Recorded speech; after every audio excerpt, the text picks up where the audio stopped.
I had the pleasure this year of being asked to do a program for the Dallas Browning Society. I did not know Dallas had a Browning Society, and then I found out that next year it is celebrating its 100th year. And they asked me to do a Christmas program, and the anchor piece was Dylan Thomas's A Child's Christmas in Wales. And while I was working on it, I thought, this is so joyful and so exuberant that I think the Berea community would really love it. So I am doing a tiny sliver of Dylan Thomas's A Child's Christmas in Wales. All the Christmases rolled down towards the two-tongued sea like a cold and headlong moon bundling down the sky that was our street. And they stopped at the rim of the ice-edged, fish-freezing waves, and I plunge my hand into the snow and bring out whatever I can find. In goes my hand into that wool-white, bell-tongued ball of holidays resting at the rim of the carol-singing sea, and out come Mrs. Prothero and the firemen.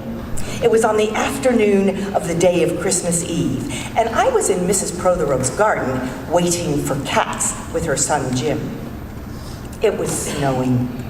It was always snowing at Christmas. December, in my memory, is white as Lapland, but without the reindeer. There were no reindeers, but there were cats. Patient, cold, and callous, our hands wrapped in socks, we waited to snowball the cats.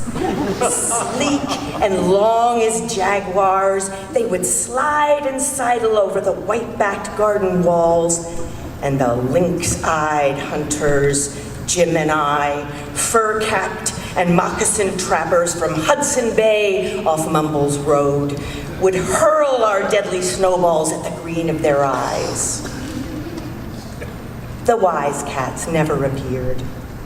We were so still, Eskimo-footed, Arctic marksmen in the muffling silence of the eternal snows, eternal ever since Wednesday, that we never heard Mrs. Prothero's first cry from her igloo at the bottom of the garden. Or if we heard it at all, it was to us like the far-off challenge of our enemy and prey, the neighbor's polar cat. But soon the voice grew louder. "Fire!" cried Mrs. Prothero, and she beat the dinner gong. And we ran down the garden with the snowballs in our arms towards the house, and smoke, indeed, was pouring out of the dining room, and the gong was bombilating, and Mrs. Prothero was announcing ruin like a town crier in Pompeii. This was better than all the cats in Wales standing on a row on the wall. We bounded into the house, laden with snowballs, and stopped at the open door of the smoke-filled room. Something was burning all right. Perhaps it was Mr. Prothero, who always slept there after midday dinner with a newspaper over his face. But he was standing in the middle of the room saying, "A fine Christmas," and smacking at the smoke with a slipper. "Call the fire brigade!" cried Mrs. Prothero as she beat the gong. "They won't be there," said Mr. Prothero. "It's Christmas." There was no fire to be seen, only clouds of smoke, and Mr. Prothero standing in the middle of them, waving his slipper as though he were conducting. "Do something," he said. And we threw all our snowballs into the smoke, I think we missed Mr. Prothero, and ran out of the house to the telephone box. "Let's call the police as well," said Jim. "And the ambulance. And Ernie Jenkins, he likes fires."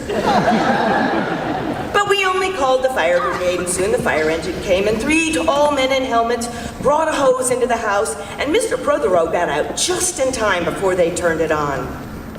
Nobody could have had a noisier Christmas Eve. Thank you.